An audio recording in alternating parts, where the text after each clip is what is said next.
LiberalViewer presents.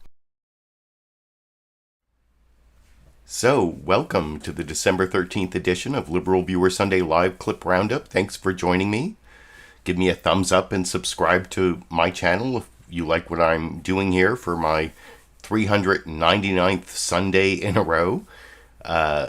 This week I have the 13 best, most newsworthy clips from the Sunday morning news analysis shows from the big five corporate outlets of ABC, NBC, CBS, CNN, and Fox News, the so-called corporate media here in the United States, for what should be a really informative, educational, fair use media criticism and political commentary show for you all tonight. I have the clip list down in the video description. There's a link to the clip list. You can read my actually somewhat sparse notes.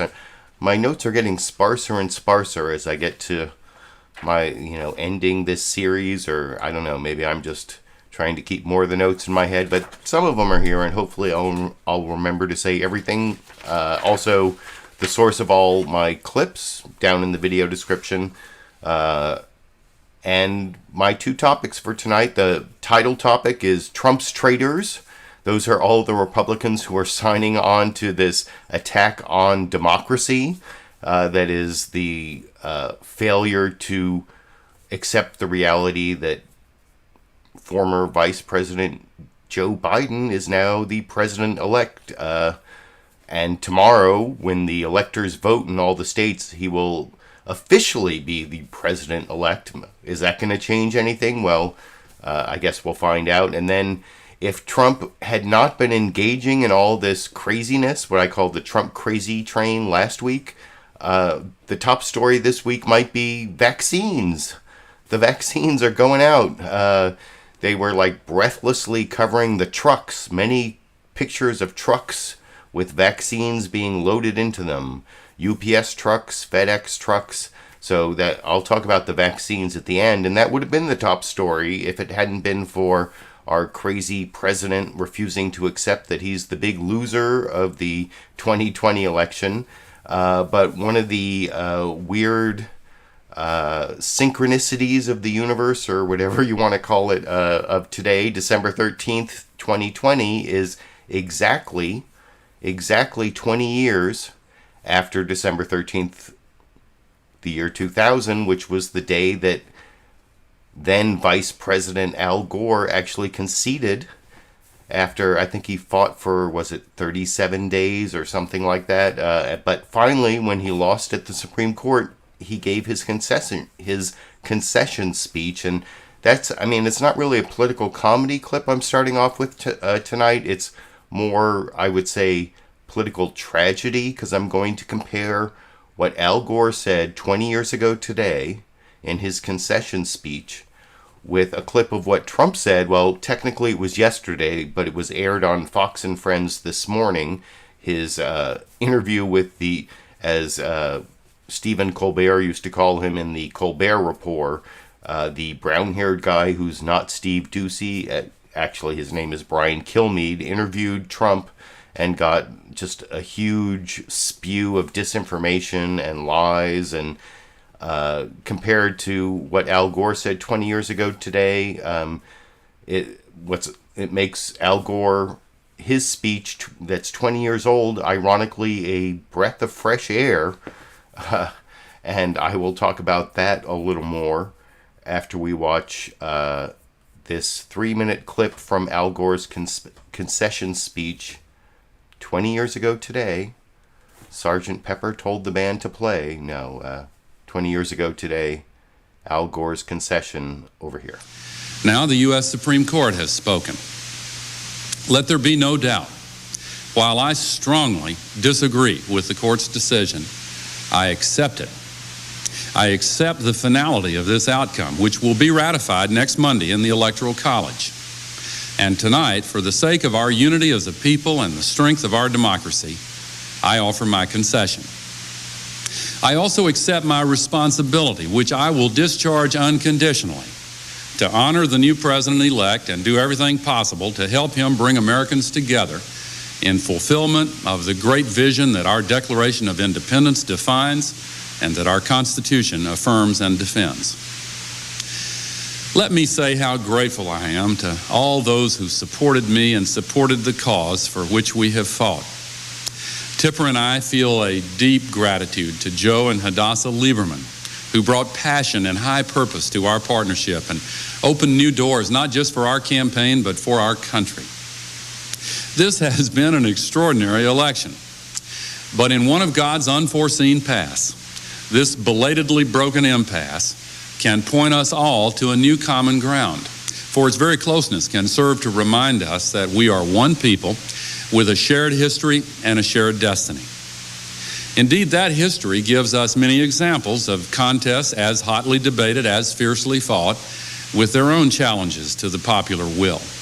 Other disputes have dragged on for weeks before reaching resolution, and each time both the victor and the vanquished have accepted the result peacefully and in a spirit of reconciliation. So let it be with us. I know that many of my supporters are disappointed. I am too. But our disappointment must be overcome by our love of country. And I say to our fellow members of the world community, let no one see this contest as a sign of American weakness. The strength of American democracy is shown most clearly through the difficulties it can overcome. Some have expressed concern that the unusual nature of this election might hamper the next president in the conduct of his office. I do not believe it need be so. President-elect Bush inherits a nation whose citizens will be ready to assist him in the conduct of his large responsibilities. I personally will be at his disposal, and I call on all Americans. I particularly urge all who stood with us to unite behind our next president. This is America. Just as we fight hard when the stakes are high, we close ranks and come together when the contest is done. And while there will be time enough to debate our continuing differences, now is the time to recognize that that which unites us is greater than that which divides us. So, yeah, that was a Democratic presidential candidate who 20 years ago today won the popular vote, lost Florida by 537 votes, and yet after losing in the Supreme Court, gave that great concession speech that put the needs of the country over the needs of his party or his personal desires. I mean, a lot of people think Al Gore was robbed. There's some, there have been some post-mortems on what happened in Florida that I see a range of different possible results as to, it depends on how you count the votes at. But the Supreme Court stopped it, and you saw Al Gore accepted the result. That's an American patriot. And actually, if you wait till clip 9, if you're following along on the clip list, you're going to see, you'll be able to compare Al Gore of 20 years ago today to Al Gore today, talking to Jake Tapper about what he said. They show a much shorter version of that clip, and then Al Gore talks about what's happening, although there's something kind of strange about where Al Gore is giving his answer. Remind me when I'm showing that clip that I will tell you my thoughts that maybe Al Gore is not on planet Earth. You think I'm kidding? Wait till you see the clip. But I also wanted to I saw that while I was talking, I got some super chat contributors. Well, Darian Meza gave a $20 contribution before the show started and said, catch the replay. But Carol Hoost, if I'm very bad at pronouncing people's names, but gave a thank you $10 contribution. Handy Salmon, depending on which part of the country you live in, asking me to keep going. And actually, I will be talking later about how I might be moving my show till Mondays, and I might be calling it a Monday meetup and trying to use Zoom to incorporate some of my regular viewers, see if anyone wants to actually show up on video, on camera. But anyway, that's something I'll be talking about in the next few weeks. And then another contribution from Carol Hooster, thanks for your good work. So I appreciate those super chat contributions since I get very little ad revenue. I have some members that I get both. You can click the join button down below the video, or you can become one of my Patreon patrons. There's a link in the video description for that. Also a link for direct PayPal contributions. For people who contribute at the $5 level, I send out this hashtag LiberalViewer weatherproof vinyl sticker, and at the $10 level I send out the sticker and this ACLU Constitution. But I digress. I didn't mean to digress that much. I wanted to compare what you just saw from Al Gore, about 3 minutes of Al Gore 20 years ago today, with Trump technically yesterday at the Army-Navy game, interviewed by the brown-haired guy who's not Steve Doocy on Fox and Friends, also reacting to a Supreme Court loss right before the Electoral College votes. The Electoral College is voting tomorrow. This is exactly in the same position Al Gore was in that last clip, but Trump is in a whole different headspace. This is Trump and his traitors, all the Republicans who signed on to this crazy train lawsuit. I will talk about a little more after we watch that clip together from Fox and Friends this morning over here. So let's look at this. Let's play this out. If they continue to not have success in the courts, and the 6 that get certified and transmitted, and the Vice President, your Mike Pence, certifies it, would you encourage the Republican lawmakers to stand up and protest then? Look, I just left Washington to go to the Army-Navy game. There are thousands and thousands of people out there. I had nothing to do with it. I didn't really know they were forming. They're forming. Oh, no, I'm talking about congressional leaders. No. I'm just saying the spirit, the liveliness, the whole thing, even the fundraising, the money that's pouring in to fight this. It's one thing to say, you ran a great race. Congratulations. I'm okay with that. But they didn't. They didn't run a good race. They ran a horrible race from the basement. They ran a race where he didn't even run. But what they did is they cheated. They cheated like nobody's ever cheated before that we know of. Now, if you look at it, it's not even 4 or 5 states. It's 5 cities. Milwaukee, right? Detroit, Philadelphia, Atlanta. Take those, Pittsburgh, you could add. So it's 5 cities. It's 4 cities, it's even 3 cities, because I don't need 5. Just 1 second. They cheated like nobody's ever cheated before, and they got caught, just like the spying on my campaign got caught. They cheated like nobody's cheated before, and they got caught. So nobody can go in and say, oh, congratulations on running a good race. They didn't run a good race. They cheated. They dropped hundreds of thousands of ballots. Right. They did things that nobody's ever seen, and we caught them. But your guys have been unable to prove it as of now. If something happens... Excuse me. We've proven it, but no judge has had the courage, including the Supreme Court. I am so disappointed in them. No judge, including the Supreme Court of the United States, has had the courage to allow it to be heard. The Supreme Court, all they did is say, we don't have standing. So they're saying essentially that the President of the United States and Texas and these other states, great states, they don't have standing.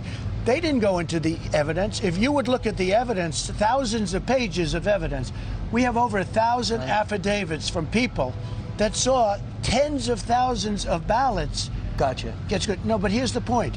They're winning these things on little technicalities, like a thing called standing. They're saying the President of the United States does not have standing. Right, so that's what was decided last night. So would you show up at the inauguration? Will you... I don't want to talk about that. I want to talk about this. We've done a great job. I got more votes than any president in the history of our country. In the history of our country, right? Not even close. 75 million, far more than Obama, far more than anybody. And they say we lost an election. We didn't lose. If I got 10 million fewer votes, they say I couldn't have lost. This is just so you understand. They stuffed the. In a sense, it's a modern-day version of stuffing the ballot boxes. This has also been a historic week. Number one, the vaccine's going to start rolling. What is going to be going through your mind as FedEx, UPS? And like I said, that's one of Trump's big failures here. Is if he weren't doing this whole crazy. I really won, I didn't lose thing, he could be like taking a victory lap for, he doesn't really deserve all the credit for the vaccine, but at least he could be basking in that good news. This is one of the fastest vaccines basically in history, less than a year to get, well, it's emergency use authorization. And when I get to the vaccine topic at the end, I'll talk about some of my concerns about the emergency use authorization. Not that I'm anti-vaxxer in any way, but I think you can look at that Trump total delusional denial of reality with very little cross-examination, of course, from the brown-haired guy who's not Steve Doocy, Brian Kilmeade on Fox and Friends, and compare that to what Al Gore did 20 years ago, and which party has integrity? I mean, there have been a few instances of people doing their job,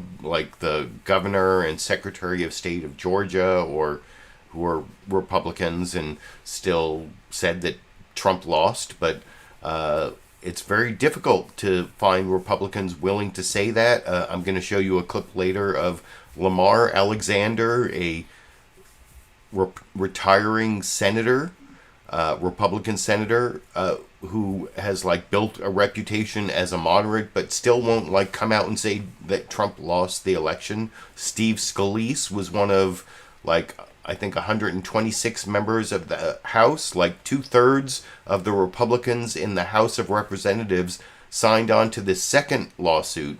There were two lawsuits that Trump lost this week. There was the so-called Kraken lawsuit that actually came out of some challenges to what happened in the States with all the affidavits and the evidence, and Trump lost that early in the week because they lost. The one thing I want to point out, Trump was saying how the Supreme Court wouldn't hear the evidence. There was all this evidence. Well, there was all this evidence in the lower courts. It's the lowest court is the court that is the finder of fact, the trial court. The appellate courts only look at procedural issues. That's their job. The lowest court is the finder of fact. The appellate courts just look at issues of law, and that's why when the Pennsylvania case got to the Supreme Court and about the absentee ballots received after election date, that was a change in the law, not done by the legislature, but it didn't even change the outcome, and so of course the Supreme Court totally dodged that case. And then there was this totally ridiculous case filed by the Attorney General of Texas, and then joined by 17, 18 other Republican Attorney Generals, and then signed on to by Steve Scalise and 126 members of the House of Representatives. And if you read your U.S. Constitution, I was talking about earlier, the one kernel of fact in this whole thing is the one thing that made sense about this lawsuit is if one state sues another state, that's one of the few lawsuits where you get to start in the Supreme Court. The Supreme Court is the court of original jurisdiction when one state sues another state. But the reason Texas and these other states were suing Pennsylvania, Wisconsin, Michigan, and Georgia was because it's like one state saying we have a right to say how some other state runs their elections, and that is, as the Supreme Court said, not a justiciable issue. And there's no standing, no cause of action. It was, since I'm actually a lawyer, I can tell you, it was so bogus that anyone who signed on to it was basically saying, I don't believe in American democracy. That's why I titled the video this week, Trump's Traitors.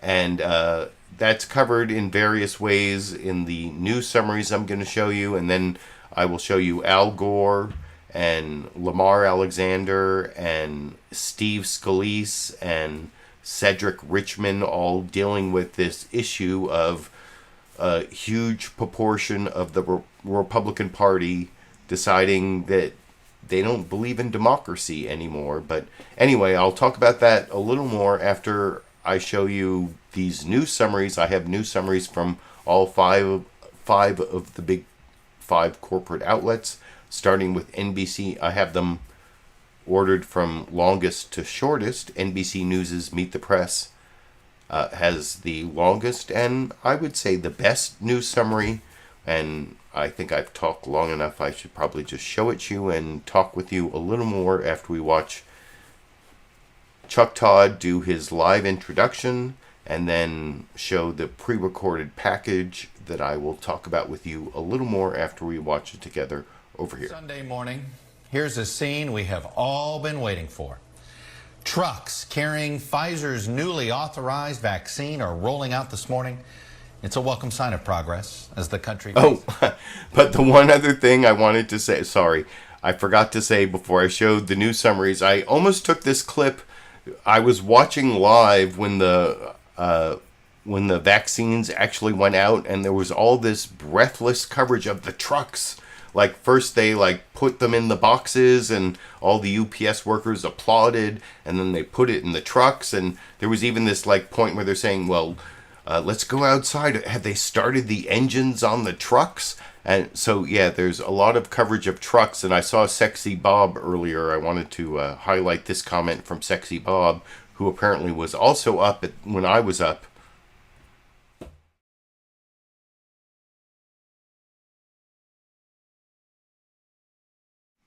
Yeah, Sexy Bob watched on MSNBC when they were covering the trucks live. My favorite part was when they went out to the person outside and, we will cover the truck engine starting, if that, given the possibility that could occur. I'm not quoting it right. I should have taken that clip just for Sexy Bob. But anyway, and you can see the trucks are definitely emphasized. I don't know why they love the trucks full of vaccines, but it comes up over and over again in the news summaries, which I will talk about with you. I'll talk about this NBC News Meet the Press news summary with you again after we watch it together over here. Sunday morning, here's a scene we have all been waiting for. Trucks carrying Pfizer's newly authorized vaccine are rolling out this morning. It's a welcome sign of progress as the country faces a crisis of health and a crisis of leadership. Look at this. COVID is now responsible for 6 of the 10 deadliest days in U.S. history, including 2 days this past week. Pearl Harbor has already been knocked off the top 10 list, and 9/11 will soon follow. We're not including events like Gettysburg or the 1918 pandemic because the daily number of deaths for those events are unreliable. Sadly, things are likely to get even worse. Over the past week, there have been nearly 1.5 million newly confirmed cases of COVID. It's an average of almost 212,000 new cases per day. So right now, take a look at the counter at the bottom of your screen. We started it at the top of the hour to show you what 212,000 new cases a day comes to in 60 minutes, the length of this broadcast. It's a sobering figure. We're going to go back to the counter throughout the hour, but as you can see, already we're almost at 500 cases. In addition to this attack on our health, there's the simultaneous attack on our democracy. Late Friday, the Supreme Court rejected a lawsuit filed by 18 Republican state attorneys general and supported by more than 120 Republican members of Congress, more than half of the Republicans in Congress, to overturn the legitimate results of the presidential election. That President Trump would support such an anti-small d Democratic move, that's no longer a surprise. What's more alarming is the willingness of so many Republicans to debase themselves and the democracy that they've sworn to serve simply for fear of losing a primary to a more Trumpian candidate. Read this list. Learn the names. The courts have preserved our democracy for now. Hopefully, we can all now focus our efforts on one front, the health front, where the progress on vaccines offers hope for relief in the midst of what is likely to be a very tough winter. This vaccine met the FDA's rigorous standards for quality, safety, and efficacy. The historic authorization of the Pfizer vaccine paves the way for a complex coordination effort. It can't be overstated. This is what we've been praying for. It comes after White House Chief of Staff Mark Meadows reportedly threatened to fire FDA Commissioner Stephen Hahn if he did not approve the vaccine on Friday night. President Trump tweeted on Friday, "Get the damn vaccine out now, Dr. Hahn. Stop playing games and start saving lives." The representations in the press that I was threatened to be fired if we didn't get it done by a certain date is inaccurate. The first batch of the 2.9 million doses is already being sent to states, packed with dry ice, designed to keep them at minus 94 degrees Fahrenheit. The temperature starts to go up rather quick, so time is of the essence once this lid is off. The rare moment of hope comes after the worst week in the pandemic. Probably for the next 60 to 90 days, we're going to have more deaths per day than we had in 9/11. We're in the teeth of a crisis right now, and this nation needs presidential leadership right now. Hospitalizations are at a record high. Have a patient ask you if they're dying, and the whole time she just kept saying, I'm trying, but I can't breathe. There's a very good chance that he may pass without the family being able to say goodbye. How much time do you think this patient has? Don't think past midnight. New Hampshire House Speaker Dick Hinch died of COVID a week after being sworn in. We're not tearing up the Constitution when we ask folks to be safe, smart, and socially distanced. Now more states are issuing new restrictions. Pennsylvania joining New York City in banning indoor dining. People are really tired. We're all tired. But our healthcare workers, above all, are really, really tired. Massachusetts, Indiana, Mississippi, and New Mexico asking hospitals to postpone elective surgeries. There are new nightly curfews in North Carolina and Virginia. Starting at 12:01 a.m. Monday morning, Virginia will go into a modified stay-at-home order. And new limits on indoor youth sporting events and other indoor gatherings in Oklahoma. I don't take any of these decisions lightly. On Saturday, the CDC approved the vaccine, prioritizing who gets it first. Still, many Americans remain skeptical. In a new CNBC poll, 12% of Americans say they will get vaccinated only if required to. And nearly 1 in 5 say they will not get vaccinated, period. I will get the vaccine as soon as it is made available to me. I will do it publicly to let the rest of the country know that I'm confident about its safety. It's not something that I'm interested in taking or even have my children take it. Is there anything a public health official, a doctor could do to convince you that it's safe at this stage? Absolutely not. And joining me now is the director of the National Institutes of Health, Francis Collins. And I don't have a Francis Collins clip, but I will have one more NBC News Meet the Press clip coming up in clip 10. That's the Lamar Alexander, retiring senator who can't even bring himself to say that Joe Biden is the president-elect. But anyway, I have 4 more news summaries. Like I said, that was the best one because it covered the 2 topics. Well, there are actually 3 important topics. There's the vaccine. Trucks are loaded up with vaccine. I saw a lot of people talking about the trucks loaded with vaccine because I talked about it before the clip. So I saw the live viewers talking about that. But also, many people are dying. And you saw the, comparison of daily deaths to great tragedies in American history, Pearl Harbor, 9/11, etc., etc. So that's the second part. And then, of course, Trump's assault on democracy. That's why I said NBC News Meet the Press had the best news summary, because it covered all three of the important issues, both the Trump's traitors and then the vaccines, fighting the unprecedented number of deaths that we're dealing with every day. So NBC showed all of that. CBS, I think, doesn't tell you so much about the attack on democracy, but it does tell you a lot about what's going on with COVID. Margaret Brennan does an introduction, then Mark Strassman over in Atlanta, and I'll keep the clip playing all the way through Elizabeth Palmer for my European viewers.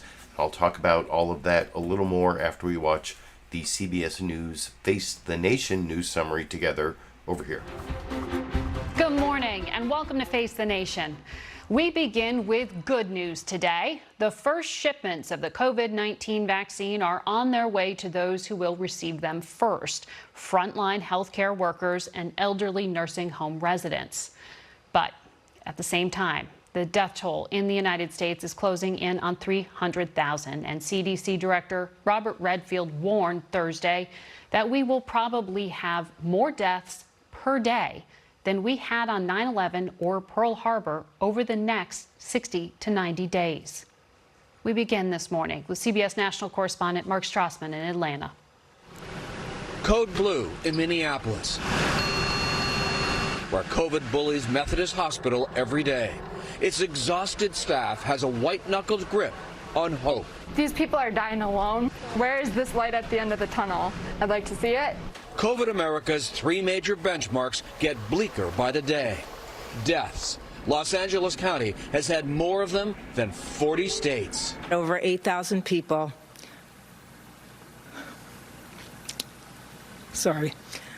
Over 8,000 people who were beloved members of their families are not coming back. Twice this week, COVID killed more than 3,000 Americans in a single day. Hospitalizations now at 108,000 patients and climbing. New Mexico's overwhelmed hospitals now ration care. Who's most likely to survive? 1/3 of Americans live in areas critically short of ICU beds. We have 60 patients holding in our emergency department that are waiting for beds inside the hospital. This California hospital converted its lobby into a COVID ward. But there's no easy way to create more doctors and nurses, and many hospitals report running short of needed staff. Here's why. New cases. They hit an all-time high on Friday, more than 231,000 in a single day. The whole country's on fire. Everybody's surging. Everybody's stressed. Which brings us to where hope lives, rolling out the Pfizer vaccine. Almost 3 million doses are shipping this weekend, bound for sub-zero freezers in all 50 states. Injections will begin tomorrow for top priority Americans, high-risk healthcare workers who've battled the killer virus the last 10 months. We are not done until every American has access to the vaccine. But demand dwarfs supply. Many hospitals have no idea when their vaccine shipment will show up or how much to expect. And this national inoculation will take time. Predictions call for 100 million vaccinated Americans by February. That's less than 1/3 of the country. Margaret? Mark, thanks. Vaccinations are already underway in the UK. CBS senior foreign correspondent Liz Palmer reports. Good morning. As the U.S. prepares to... And I'm not going to show you the Elizabeth Palmer report, but there's a link down in the video description to the Face the Nation YouTube channel where all the segments are, basically the entire program is available, cut into segments, including, I believe, the Elizabeth Palmer segment is available. Talks about the vaccinations in the UK, talks about the Sputnik vaccine in Russia, which apparently they're selling to Brazil, what's going on in Indonesia. It's sort of a more international report, which is important news. CBS has basically had the best coverage of coronavirus going all the way back to the beginning of 2020. They were the only network to report on it on their Sunday morning news analysis shows in January and February. If you've been watching my live stream all the way back then, I didn't take clips of those reports, but I did mention it and say that CBS was either overhyping the threat of this virus, or they were the only network who was covering the biggest story of the year back in January and February. And guess what? It turned out to be number 2. I like to say that every week, or almost every week, but I almost think CBS should be called the coronavirus broadcasting system, because they focus on it so much and did the best job early in the year. So just wanted to point that out. They didn't really cover the assault on democracy from Trump and the Republicans, but that does come up in the Face the Nation newsmaker interview that Margaret Brennan does later. I'll show that's clip number 12. Cedric Richman, Democratic member of Congress coming in, who's about to become a senior advisor to the Biden administration, talks about all the Republicans who are becoming Trump's traitors. But Fox News doesn't really talk about that at all. Well, when they do, they kind of like couch it in terms of scandals that hurt the Democrats. Before I show the Fox News Sunday news summary, I wanted to show you this brief, like 20-second teaser where they talk about how Chris Wallace is going to interview Steve Scalise, and he's going to ask him about this assault on democracy, how Trump has gotten all of these Republicans to become traitors to our basic democratic institutions. But of course it's Fox News, so they have to like soften the blow by coming up with a couple Democratic scandals, and it's the two scandals are Hunter Biden is back in the news because apparently as Trump is leaving the White House, he's gotten someone to leak that there's an investigation. That doesn't mean even an indictment, but an investigation into Hunter Biden's taxes. And then they also leaked this Chinese spy scandal that's like 5 years old involving California Congressman Eric Swalwell. So I'm going to show the Fox News Sunday news summary in a minute, but first here's the teaser. This is like even before the news summary. This is like the teaser of the whole show, where Chris Wallace talks about the interview he's going to do with Steve Scalise, and in order to talk about Trump attacking our democracy, he has to talk about two Democratic scandals first. This was almost my political comedy clip of the week that I'll talk about with you a little more after we watch it together over here. Plus, the federal investigation into Hunter Biden's taxes, Congressman Eric Swalwell's links to a suspected Chinese spy, and President Trump's push to overturn the election. We'll discuss it all with the number 2 Republican in the House, Steve Scalise. So why is the sitting president of the United States attempt to overturn the results of the election, why is that third after Hunter Biden's possible tax crime, but just an investigation, and then Eric Swalwell was targeted by a Chinese spy back in 2015? Why are both of those more important than the sitting president attacking our democracy? Well, they're obviously more important because when you watch the actual Fox News Sunday news summary, Chris Wallace, and then going over to Mike's Tobin, they don't even mention Trump's attack on our democracy. They talk about the vaccine, how it's good news. Chris Wallace briefly talks about, deaths are also getting worse. That's bad news. But then puts it over to Mike Tobin. And, Mike Tobin is one of the few Fox News reporters who ever responded to posts I put on Twitter. He actually responded to my criticism of one of his reports. So I give him kudos for that. And I don't think he even blocked me after that. And I don't really fault Mike Tobin here for just giving a, very positive report on what's going on with the vaccine, because he's out in Kalamazoo, Michigan. He's covering the trucks I was talking about, and it's not his fault that he's out there reporting on that story, and that's the story they decided to highlight. And anyway, I will talk about that a little more after we watch the Fox News Sunday news summary from this morning over here. And hello again from Fox News in Washington. There are real signs of hope today in the long fight against the coronavirus pandemic, as emergency doses of a vaccine just 11 months in the making are headed to the American public. The first doses from Pfizer expected in states tomorrow morning. Limited supply means the first in line will be frontline healthcare workers and nursing home residents. But this promising news comes as the nation sets another record for COVID-19 daily deaths, passing 3,300 on Thursday. We'll talk with Chief Advisor to Operation Warp Speed, Dr. Moncef Slaoui, in a moment.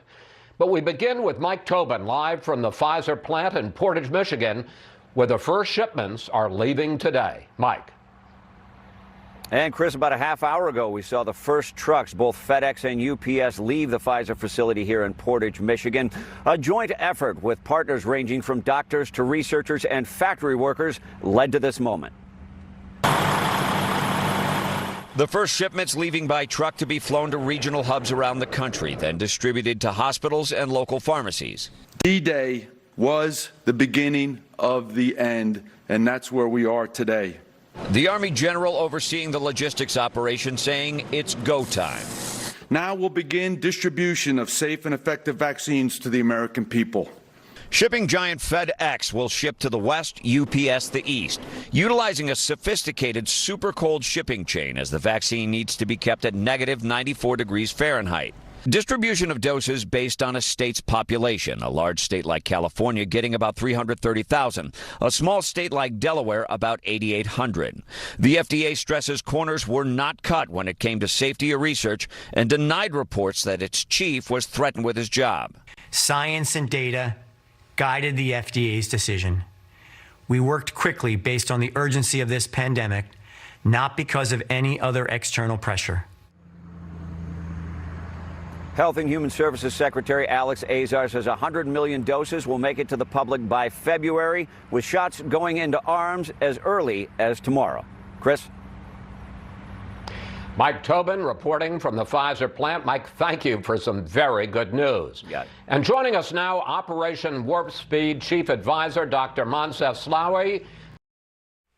And I actually don't have a clip of Moncef Slaoui. I had like multiple clips of Moncef Slaoui, the head of Operation Warp Speed, in the last few weeks. And he's the one who gave me information that makes me slightly skeptical of vaccines, which hopefully I will remember to talk to you about when we get to the final clip, clip 13, about people's skepticism of vaccines, the vaccines topic. But you saw Mike Tobin definitely just covered vaccines because he's out there in Michigan and that's his job. But there wasn't really much talk of Trump's attack on democracy at all in that news summary, and just a very brief mention of how the United States is pretty screwed for 60 to 90 days, where, at least according to Robert Redfield, the head of the CDC, who you saw in previous news summaries saying that we're going to get like a 9/11 every day for the next 60 to 90 days. That is extremely bad news. And anyway, this next news summary is ABC's This Week with George Stephanopoulos. The permanent co-host Martha Raddatz was hosting this week. I think did a better job in a shorter period of time doing the news summary, talking about the good news of the vaccines, also trucks. Everyone loves the trucks for some reason, so you'll see more trucks in this news summary, but also many scary charts, the cases, the deaths, the hospitalizations, the curves. It's going to be a long, dark winter. I don't mean to get all Game of Thrones on you, but a long, dark winter is coming. Winter starts technically December 22nd and goes for 3 months, and that is going to be a really bad 3 months. And I, as my evidence. I give you the charts in the ABC News This Week with George Stephanopoulos, news summary from Martha Raddatz this morning, and then a preview of the various sources that they go to for additional reporting that I won't show you, but I will talk about with you a little more after we watch that clip together over here. Good morning and welcome to This Week. As we come on the air this morning, history is being made. The fastest development, production, and distribution of a vaccine ever in this country. 10 months after the lockdowns began, this morning we have something we have not had enough of this year: hope. You're looking at Pfizer's main vaccine manufacturing facility in Kalamazoo, Michigan this morning, where those vaccines will be loaded onto FedEx and UPS trucks, fanning out across the nation. Just the starting point in a massive operation.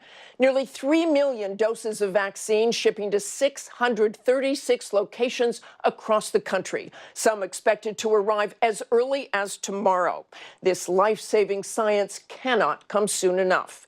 It has been a horrible week, a horrible month, and a horrible year, as the COVID Tracking Project so aptly puts it. The U.S. marking its deadliest week since the pandemic began. More than 100,000 new cases each day for more than 5 straight weeks, and more than 108,000 Americans hospitalized. And while the vaccine marks a turning point in the pandemic, it will likely be at least 7 months before most Americans can receive a vaccine. The CDC is predicting up to 362,000 deaths by January 2nd, an unfathomable toll. We are covering all the angles this morning, from approval to injection to what comes next. FDA Commissioner Hahn standing by, our Chief National Affairs Correspondent Tom Yamas with a breakdown of the vaccine's transport across the country. ABC's Kaylee Hartung at Houston's Texas Medical Center, staff there expecting a major shipment, and Governor Phil Murphy as states decide who gets the vaccine next. But we begin where distribution is actively underway this hour. ABC's Alex Perez at the Pfizer campus in Kalamazoo. Alex, what are you seeing on the ground there? So if you want to see all those 5 reports from ABC, there's a link in the video description to ABC's This Week with George Stephanopoulos, where you can see that episode. Maybe, I don't know, you may have to wait a while before it's available free to everyone, but I'm not covering any of those reports, but I thought that was actually a pretty good news summary from ABC, but also CNN State of the Union. Jake Tapper was hosting this week, and he had the shortest news summary, but he covered all the topics, I think. He started off as usual. Every week he says, what's the State of the Union this week? Well, it's he quoted FDR saying that we're on a mighty endeavor like D-Day, and he showed that clip of the general in charge of vaccine distribution making the D-Day analogy, but also pointing out that D-Day was a long way from victory and there's a lot of pain to come. And also talking about Trump politicizing the vaccine. And I will talk about that a little more after we watch this final news summary from CNN's State of the Union this morning. Over here. I'm Jake Tapper in Washington, where the state of our union is, as FDR once said about D-Day, on a mighty endeavor, this time to immunize the nation. And there you see it, an historic morning. The first trucks with the COVID-19 vaccine are on their way. The first shipments of the vaccine expected to arrive in all 50 states tomorrow, and about 3 million doses to be delivered this week. General Perna, Chief Operating Officer of Operation Warp Speed, compared the logistical effort to distribute the vaccine to D-Day, the beginning of the end of the pandemic, which is now racing towards 300,000 dead Americans. Of course, victory in Europe would not happen until 336 days after Allies first stormed the beaches of France. And there are likely going to be many more painful months ahead in this COVID nightmare that could be supercharged by holiday gatherings and winter weather. And frankly, by a president who has launched a campaign of public pressure on the FDA instead of a campaign focused on building trust with those Americans who are skeptical and reluctant to receive the shots. An administration official and a source familiar tell CNN that on Friday, the White House Chief of Staff, Mark Meadows, told FDA Commissioner Stephen Hahn he needed to grant authorization for the vaccine by that evening or resign. That authorization came Friday night. Joining me now, FDA Commissioner Dr. Stephen Hahn. Mr. Hahn, just to be clear, did White House Chief... And I don't have a Stephen Hahn clip from CNN, but I do have Stephen Hahn, the commissioner from the FDA, was on multiple programs, and the final clip I will show you is his interview with Martha Raddatz, where he talks about whether he was pressured by the White House to approve this first vaccine. And, you know, you did see Jake Tapper talk about the trucks. I don't know why everyone's so focused on the trucks. In that final news summary, he talked about Trump's politicization of the approval of the vaccine. He didn't really talk so much about Trump's attack on democracy, but in the first newsmaker clip I'm going to show you here, this is Jake Tapper talking to Al Gore today. You know, the first clip I showed was Al Gore 20 years ago today. He looks kind of different. I guess we all look kind of different than we did 20 years ago. He shows a smaller version of the clip I showed you of Gore's concession speech. And but he starts off here making up for the fact that in his news summary he didn't really cover Trump's attack on democracy, but here he does do this introduction about first he starts with the trucks again. Why is everyone so focused on the trucks? I don't know why, but trucks are very important. And after the trucks, he talks about Donald Trump's delusional assault on democracy, so kudos for that. And then Al Gore talking about what he did 20 years ago today versus Trump. But, you know, when I talked about this at the beginning, I said that there might be some evidence that Al Gore is not talking to us from planet Earth. And I'm going to give you 3 pieces of evidence to look for in this next clip. First, Al Gore, when he talks, he has some audio issues. Al Gore, after all, supposedly invented the internet. He has many resources, but for some reason his connection is not very strong. There are some problems with his connection. You'll see he fades in and out in this interview. Piece of evidence number 1. Piece of evidence number 2. We haven't been seeing Al Gore a lot recently. Where has Al Gore been? He's been totally off the grid. I haven't seen interviews with Al Gore for a long time. And then piece of evidence number 3, in the background, there is a square that kind of looks like a window. And outside of it, you see the planet Earth very small. From these 3 pieces of evidence, you could conclude Al Gore is living on the moon. In fact, that window, there's like a slider that looks like it was supposed to cover that window so we couldn't see the Earth in the background.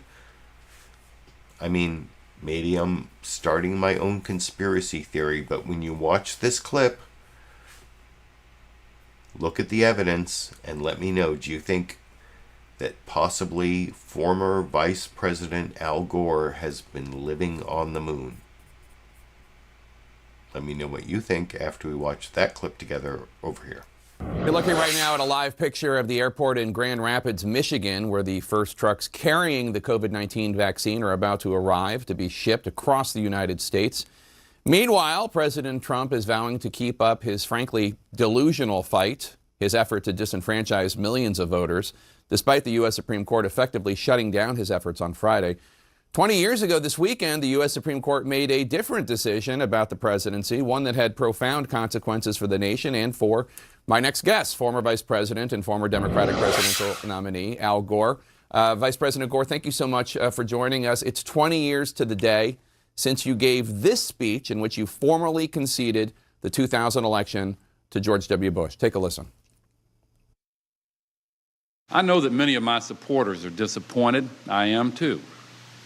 But our disappointment must be overcome by our love of country. There is a higher duty than the one we owe to a political party. This is America, and we put country before party. We will stand together behind our new president. What goes through your mind as you hear that, especially in light of what's going on today? Well, first of all, thank you for inviting me to be on your show. Of course, watching the events of this past election year have been stressful and challenging for millions of Americans, but the continuity of our democracy continues. And what is most important to me is that forward tomorrow will mark the formal election of Biden as our new president by the Electoral College. I happen to think we ought to get rid of the election. That is where the made. It will be made tomorrow.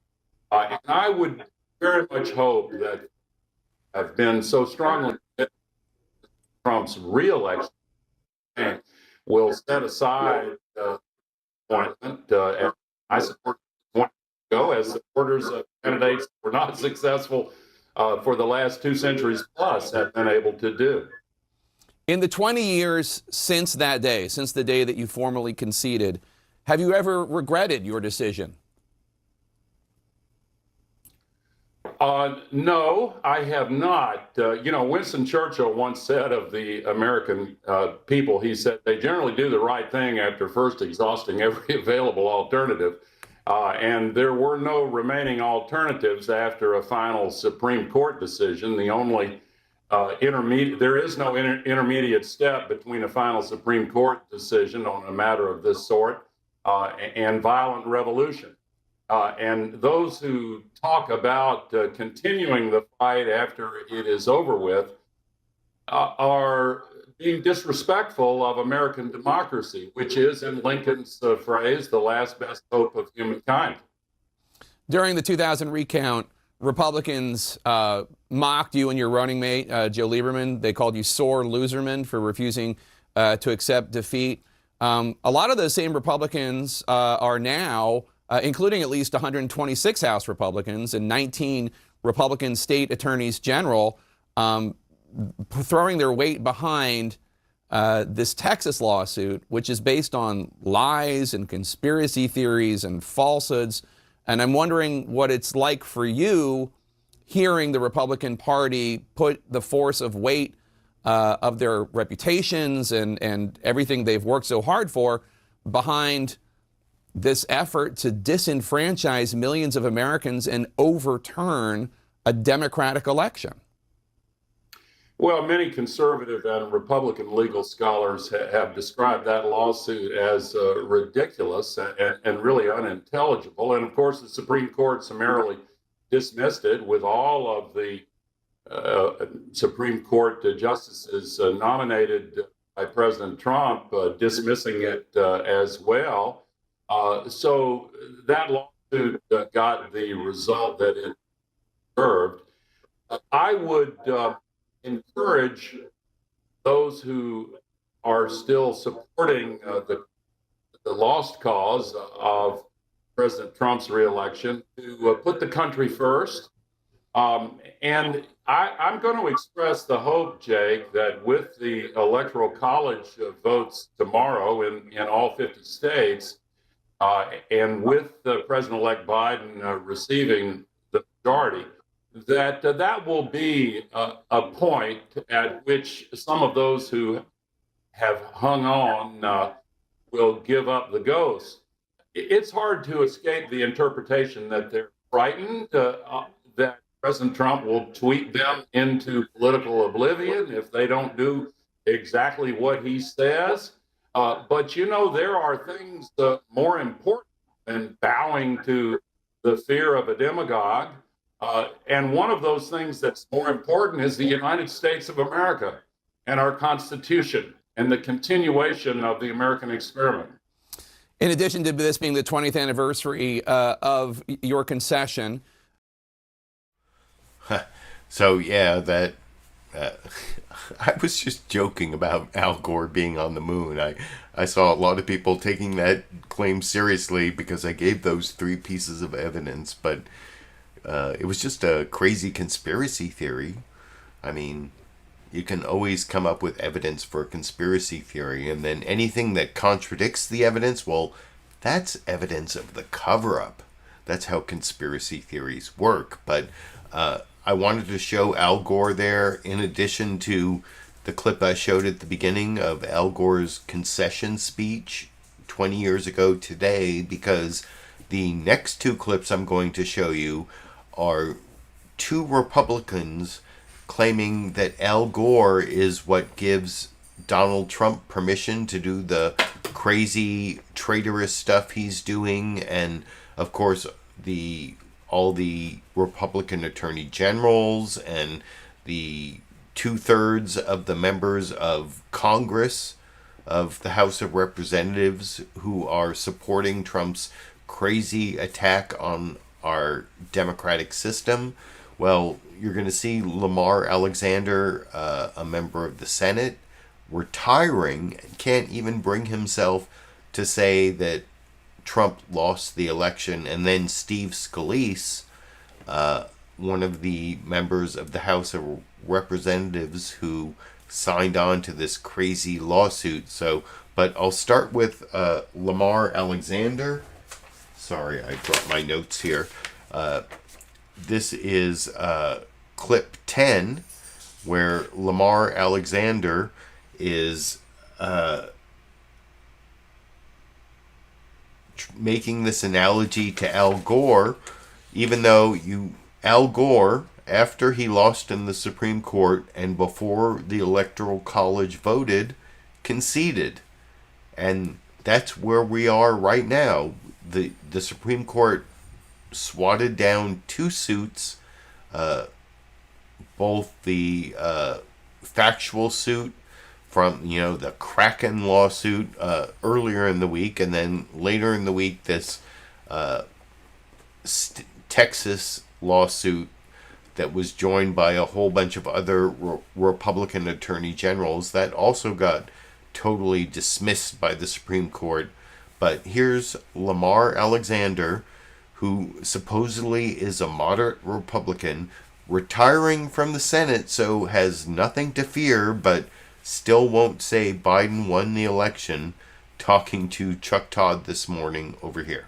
It's been 37 days since the election, 33 days since it was called, 6 days since we know that enough pledged electors have been certified for the election. And yet on Wednesday, the President of the United States tweeted #overturn. Is it about time for this to stop?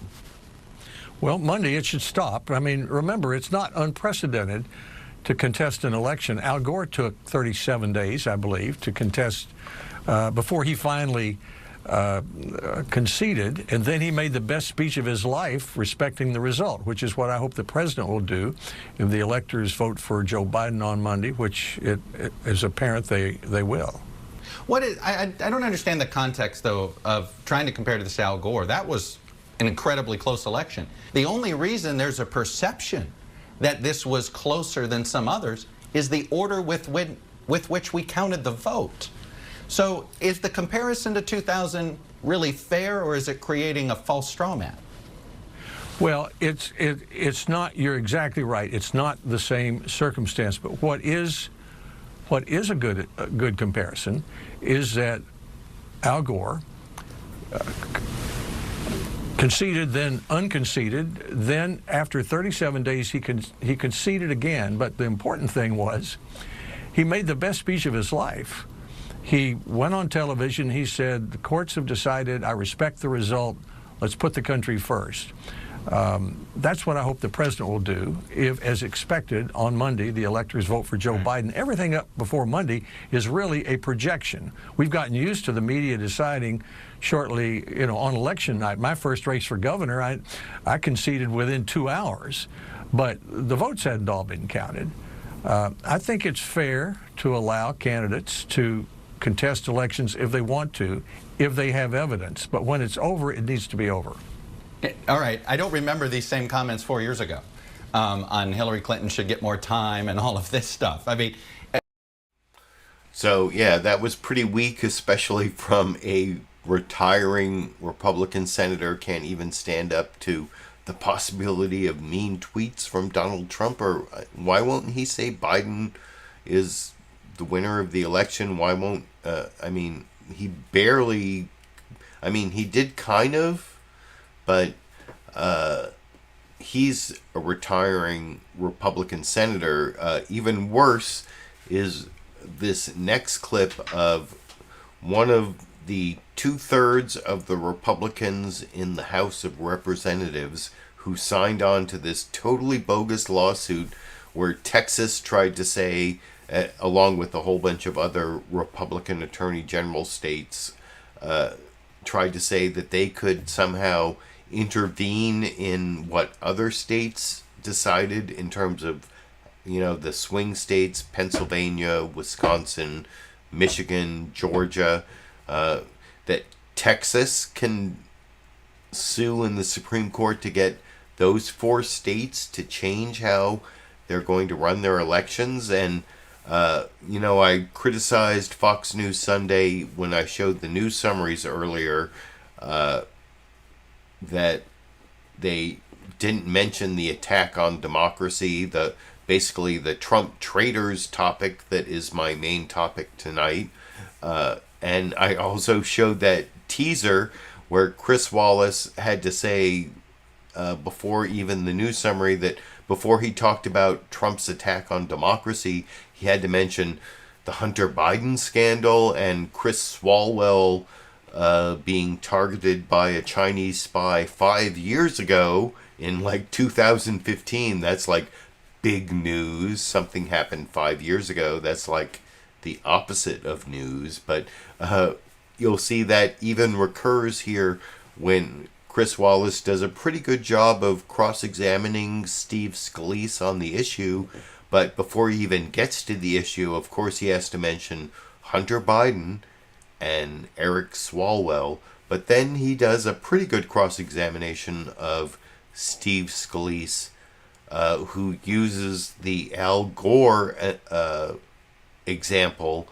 But since I showed you what Al Gore said and the actual, I showed you what Al Gore said 20 years ago, and then we saw what Al Gore said today, we know that Al Gore conceded after he lost in the Supreme Court before the electors voted, and the electors are voting tomorrow. That's the context to remember watching Chris Wallace. Like I said, because it's Fox News, they have to mention Hunter Biden and Eric Swalwell, but then there's a good cross-examination I will talk about with you a little more after we watch it together over here. Democrats are playing defense with President-elect Biden's son under investigation for his tax dealings, and Republicans demanding answers about Congressman Eric Swalwell, a member of the Intelligence Committee, and his ties to a suspected Chinese spy. Joining us now, the number 2 Republican in the House, Congressman Steve Scalise. And Congressman, welcome back to Fox News Sunday. Good morning, Chris. Great to be back with you. So, the Electoral College votes tomorrow. When the electors, 270 of them, vote in favor of Joe Biden and he becomes the president-elect, will you stop contesting this election? Well, Chris, look, there's been a lot of contesting of the election in multiple states. The president's done it. Other groups have done it, too. And that's because of the concerns people had. When you look at massive vote swings days and weeks after the election, millions of people feel very frustrated with this process. And look, there's going to ultimately be a conclusion to this. But for now, I think if you just discount the fact that millions of people wonder why is it that in some states, Florida, Texas, large states, they had the results by 10 o'clock that night. And then in other states, it was days and weeks. And during those days and weeks, you saw massive vote swings that just seed a lot of distrust. That's got to get resolved. We've got to start getting back to the point where we can resolve our elections on the night. Congressman Scalise, the reason that there were these vote swings was because in a lot of states they weren't able to count the millions of mail-in ballots until election night. And everybody knew that, and in fact it happened. In Florida, it went the other way. They were able to count the mail-in ballots early, so it favored Biden early, and then it swung to Trump. In Pennsylvania, they had to count the mail-in ballots late, so it started pro-Trump, and then it swung to Biden. I mean, let me put it this way. The Attorney General of the United States, Bill Barr, appointed by Donald Trump, said he had his federal investigators go out. There was no vote fraud. Well, Chris, first of all, you look at New York, right? The Claudia Tenney race in New York, she's up by 12 votes. Just the other day, they found 55 votes in a desk drawer. You know, this kind of stuff, people look at this and go, what is going on? This is the United States of America. It's not Venezuela. That's what gets people irate. You know, why is this still going on? Let's have a chain of custody. Let's get back to making sure that everybody can have full confidence in our elections. But just to look the other way and say, hey, look, you know, 3 weeks later they pulled the corner. Like, people are very frustrated with this. There's still an election in Georgia on January 5th, and 3 weeks from now, we need to encourage people to go back out, but also to have a system where there's going to be more confidence than what they saw back in November. But, you know, there have been dozens of lawsuits, and they've been rejected by state courts, by federal courts, by judges appointed by Donald Trump. And on Friday night, the Supreme Court threw out a lawsuit that was brought by the Attorney General of Texas and a number of other attorney generals. 126 Republicans in the House, including you, sir, signed on to that lawsuit. The Supreme Court threw it out without even listening to it. This was a lawsuit that was going to throw out the votes in 4 swing states, Georgia, Pennsylvania, Michigan, and Wisconsin. I mean, you were talking about disenfranchising the 10 million Biden voters who supported the president-elect in those 4 states. Do you feel comfortable throwing out millions of votes of your fellow Americans? Well, nobody wants any votes thrown out, Chris. And in fact, the 70-plus million votes that are also at stake for President Trump. Well, no, if you look at the Texas lawsuit, what it was saying is there are some states that didn't follow the laws that were on their books. The Constitution is very clear that it's state legislatures that set the process for having electors. With all some due respect, Secretary of State changed those rules. The Supreme Court threw that out. They didn't even hear it. The Supreme Court said they weren't going to take the case. They said Texas didn't have standing. They said Texas didn't have standing. They didn't say they were going to address the merits. Look, the Supreme Court, I think a lot of people know, didn't want to be anywhere near this court. They don't like getting in the middle of disputes between other branches of government. And that's just something they've done throughout history. So bottom line, even though the electors tomorrow are more than 270 of them are going to say that Joe Biden is the next president of the United States, you're not willing to recognize him as the president-elect, and you're not willing to stop contesting this election.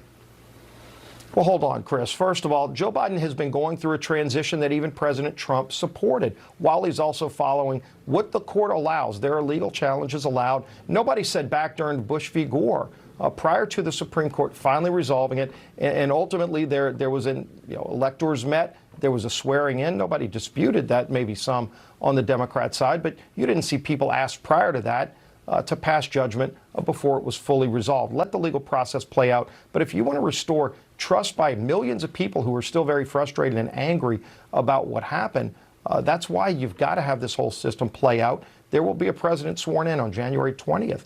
But let's let this legal process play itself out.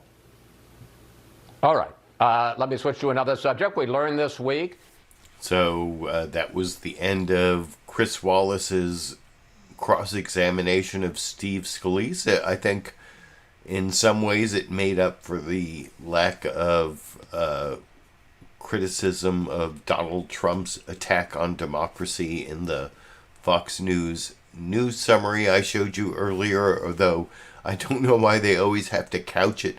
They have to talk about the Hunter Biden investigation and Eric Swalwell having contact with a Chinese alleged spy 5 years ago. Why they can't talk about Trump attacking the basic, the president of the United States attacking the basic principles of our democracy.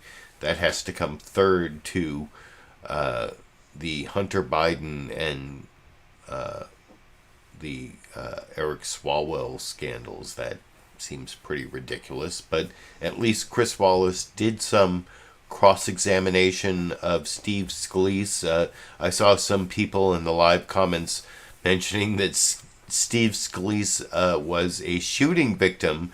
He was like, there was some the Republican members of Congress had a baseball team playing against the Democrats, and some crazed Bernie Sanders supporter ended up shooting several people, including Steve Scalise, and he recovered. And that's one of the things Republicans always use to champion their refusal to take up gun control, because Steve Scalise got shot and he doesn't want to get rid of any guns or whatever. I saw some discussion of that in the live comments, but I have one more clip in this topic before I get to the vaccine topic, and this is a member of Congress from Louisiana, Cedric Richmond, who is not only a member of Congress, but he is about to leave Congress and become a senior advisor to Joe Biden. And if you've been watching my show every week, a few weeks ago, James Clyburn, who is heavily responsible for Joe Biden being president, because he endorsed Joe Biden in South Carolina, and that was where Joe Biden started his comeback. And a few weeks ago, I had a clip of James Clyburn saying he didn't want anything from Joe Biden for making him president, except getting this next guy, Cedric Richman, as a important member of the Biden administration. So this is the James Clyburn payback, but it's also Cedric Richman responding to the craziness from Steve Scalise, who apparently is his buddy in Congress, talking to Margaret Brennan on CBS News's Face the Nation this morning over here. You, in your new role in the Biden administration, have described it as also being a conduit in some ways for outreach to Republicans. 2/3 of the Republican conference, including your friend, Congressman Steve Scalise, have supported this failed effort by Texas to get the Supreme Court to try to overturn the results. And he says he still supports the president's attempts to do so. If 2/3 of the Republican conference doesn't recognize Joe Biden's victory as the president-elect, how can you do business with them? They recognize Joe Biden's victory. All of America recognizes Joe Biden's victory. This is just a small portion of the Republican conference that are appeasing and patronizing the president on his way out because they are scared of his Twitter power and other things. And so when it's time to govern, if we can't if Republicans won't meet us halfway, we will go to the American people and we will continue to push our agenda. But this country is in far too much turmoil, and this pandemic, the economic aspects and health aspects, really calls for America to get on one page, solve this crisis, and start to move forward. So you don't take it seriously? We're not going to let them slow us down. No, I don't. I talk to Republican members of Congress all the time, and they say one thing privately, they say another thing publicly. But the one thing I will tell you is they realize he lost this election. The president-elect's son, Hunter Biden, revealed this week that he is the target of a tax-related, as he describes it, investigation by the U.S. Attorney in Delaware. So you can see Face the Nation, CBS, did bring up Hunter Biden. That actually came up on multiple shows. I'm not saying it's not a story, although it's kind of a totally different story than the weird Hunter Biden laptop that showed up in the computer repair shop of this blind guy in Delaware that had nothing to do with Hunter Biden not paying taxes on, well, anyway, I don't even want to go. That might be a story coming up, but it's not the story that we were being fed by the, New York Post and Fox News in the weeks before the election. It's actually a different story. But before I get to the final Dash and Sandy clip, I do want to show you one clip on the final second topic after the Trump Traitors topic. I think I showed you a lot of clips about how Trump and 2/3 of the Republicans in the House of Representatives, some members of the Senate, a lot of the Republican Party is coming out against our basic democratic principles that we'll find out more tomorrow when the Electoral College votes to officially make Joe Biden the president-elect. At that point, Trump should be alone. All the other people, all the other Republicans in the entire country should say, Trump is a fucking liar. He did not win this election. It's time to move on, but that's not what's going to happen. But anyway, the final clip I want to show you is from ABC's This Week with George Stephanopoulos. Martha Raddatz was she's the co-host, and she had on the FDA Commissioner Stephen Hahn talking about the politicization of the approval of the vaccine, whether Americans should be worried about that, whether Trump pressured the FDA to approve the vaccines quicker than the science required. For the final news clip, I will talk about with you a little more after we watch it together over here. About the skepticism of the vaccine, no matter how many times you talk about it being safe or you've delivered it, despite reassurances about that, many in the U.S. continue to voice skepticism. Recent polling shows between 1/4 and 1/3 of Americans do not want to receive a shot. What kinds of problems do those numbers present? Martha, that is a significant problem. I mean, if you think about how we get out of this pandemic, we have to continue our mitigation efforts right now. That is so important, mask wearing, et cetera. But the way we see light at the end of the tunnel, the way we get through this is to achieve herd immunity. And that means we need to vaccinate a significant number of people in this country, including those who are hesitant. And we need to address their fears and concerns. We need to roll this out in a way that provides confidence to people. But we also need to be transparent. What do we know? What do we don't know? And our process, this is our contribution to the transparency. We want the data to be known. We wanted that advisory committee to be public because we wanted everyone in America, around the world, frankly, to see what information was available and why we made the judgment we made about the safety and efficacy of the vaccine.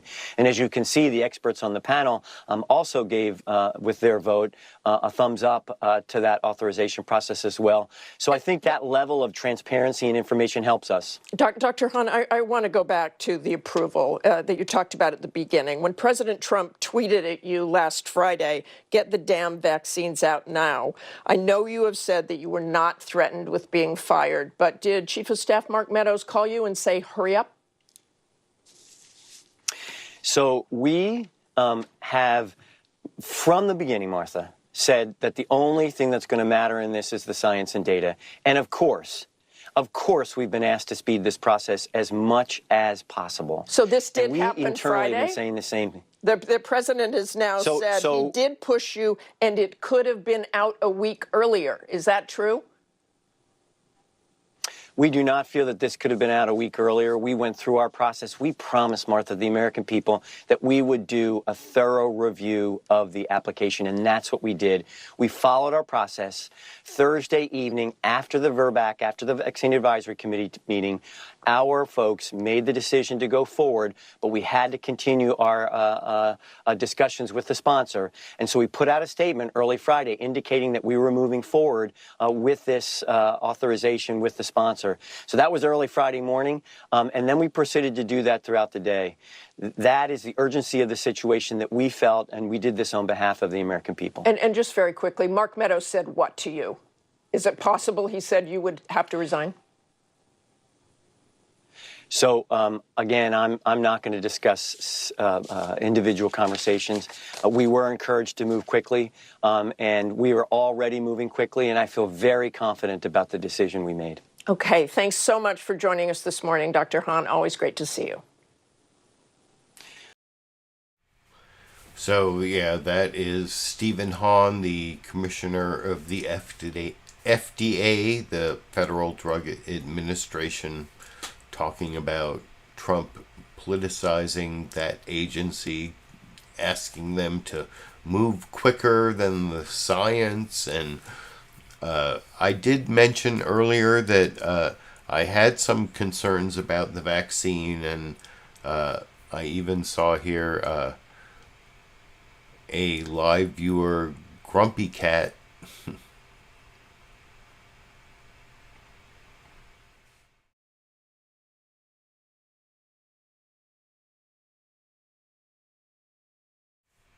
I asked earlier, remind me not to forget to say my concerns about the vaccine based on things that the director of Operation Warp Speed, Moncef Slaoui, said in previous LiberalViewer live stream roundups.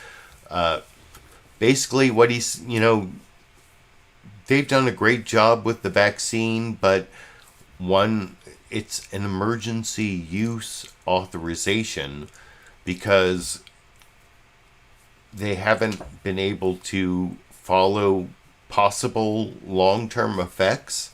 I don't know if they're going to be long-term effects. I mean, there have been medications in the past where, as a lawyer who studies malpractice and liability, I know that there have been things in the past where the long-term effects didn't even occur till the children of people who took medications found out that those medications caused them to be infertile. So I'm always worrying about long-term effects. And Moncef Slaoui said, because this is an emergency use authorization, that, they've only been following for 60 days the phase 3 trial vaccine recipients, because what he said previous weeks in clips I showed is that 90 to 95% of the significant adverse side effects occur in the first 45 days after you give the vaccine. That's why they followed it for 60 days. But that still means there could be 5 to 10% of significant adverse side effects occurring after that period. And if you give the vaccine to 300 million people, 5 to 10%, that is a lot of people. And, I've talked about this whole messenger RNA vaccine is kind of a new technology that I think was kind of the backstory to the one of the zombie apocalypses, because they're really like reprogramming your cells to manufacture something that your cells aren't even supposed to manufacture. That's what messenger RNA does. It makes your cells manufacture the proteins that are the outer coating of the coronavirus, and that is a little bit funky and makes me a little bit worried that what are those 5 to 10% of serious adverse side effects that might occur after 45 or 60 days. I'm not saying that will happen, but back in the Ford administration, there were a lot of people who got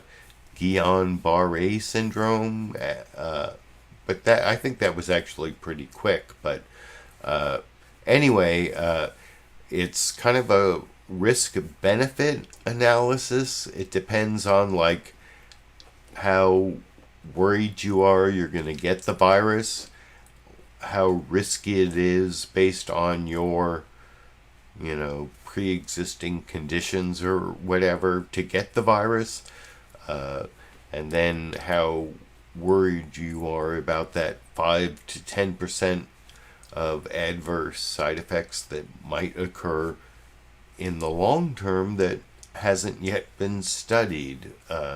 I'm not an anti-vaxxer. I'm just telling you that's what concerns me, but you can let me know what you think down in the comment section. That is my last news clip. I did promise a Dash and Sandy clip. This is something I spend way too much of my time dealing with, especially in those rare instances when it's raining here in Sacramento, which happened today. I should be grateful we are kind of low on rain this year, but if you have a cat like Dash, a dog like Sandy, they want to go out all the time, but if it's raining, they immediately come back in, and then they don't have the brain power to remember it's raining, and you have to repeat this process over and over again, which I will show you how I spend a lot of my time in times when it's raining here in Sacramento with my final Dash and Sandy clip, or Dandy clip, to finish the show tonight over here. One of the concerns people have is that this vaccine was pushed through for political reasons, and there was a new data point, if you will, on that just this week. On Friday, the White House Chief of Staff, Mark Meadows, called in the FDA Commissioner, Stephen Hahn, and reportedly said to him, approve the vaccine by the end of the day, or at least... So yeah, you see they go outside, come right back in, and if you don't believe it was recorded today, well, in the background, that was Chris Wallace talking to Moncef Slaoui. I didn't show the clip, but that's almost as good as me holding up a copy of today's newspaper to show that the hostage is still alive. No, it's definitely a brand new Dash and Sandy clip recorded this morning while I was watching Fox News Sunday, which was playing in the background. But anyway, that is the final clip. I hope you appreciate... and I see I got some more... I got some more super chat contributions along the way here from Sinful Solutions and Lulu Girl and Chairs Bed. So thank you for all of that. And anyway, I've gone way beyond the time I had hoped this show would take, but I will be back next Sunday and every Sunday at least through the Sunday after President-elect Joe Biden will be inaugurated. That he'll be inaugurated on January 20th, which is a Wednesday, so I will be back every Sunday through January 24th. And I don't know, after that, maybe a Monday show. I was talking about that earlier, it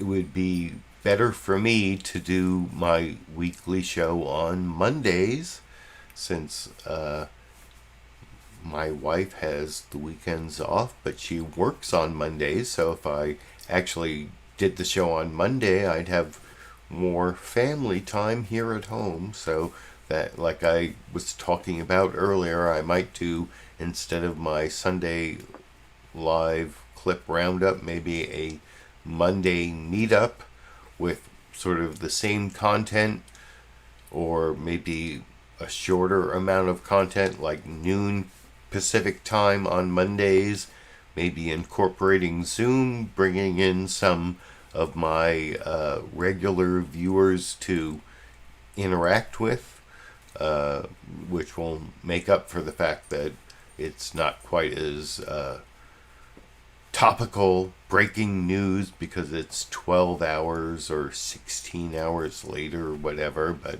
anyway, I'll give you some more information about that in the coming weeks. I will be back, like I said, every Sunday through at least January 24th, 2021.